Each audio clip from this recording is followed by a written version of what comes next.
First at 5, a church pastor detained by ICE last month is now out on bond. Good evening. Thanks for joining us. I'm Marissa Bodner. And I'm Greg Lagerquist. That pastor returned for his first service this week as he awaits approval in his efforts to secure asylum here in the U.S. He sat down with CBS 13 Sam DeCoste today and says throughout this ordeal, his spirit and his faith never faded.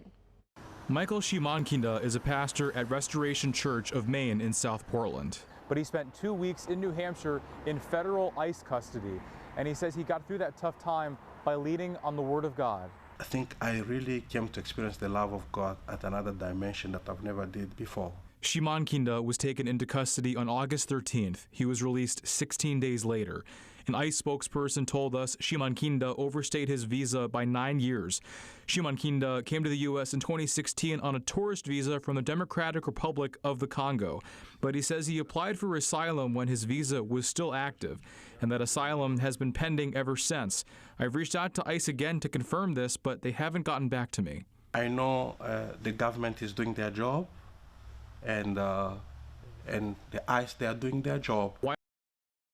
Says one of the other inmates let him borrow a Bible. He spent every day locked up in his cell with it. Why? Reason. So I just determined myself to be, I look at it as like, okay, it's an opportunity for a retreat. Last Sunday, Shimankinda delivered his first sermon since being let out. To also see some of the people that were praying for me, it was very, very emotional. But Shimankinda noticed there were fewer parishioners in the church than normal. He believes what happened to him left people feeling uneasy. At the same time, he says some of his followers, like himself, came to the U.S. to escape political conflicts in their home countries. The fears are real, fears of their own country where they come from, because we've been playing by the book.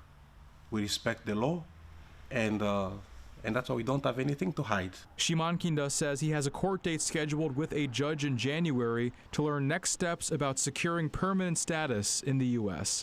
In South Portland, Sam DeCoste, CBS.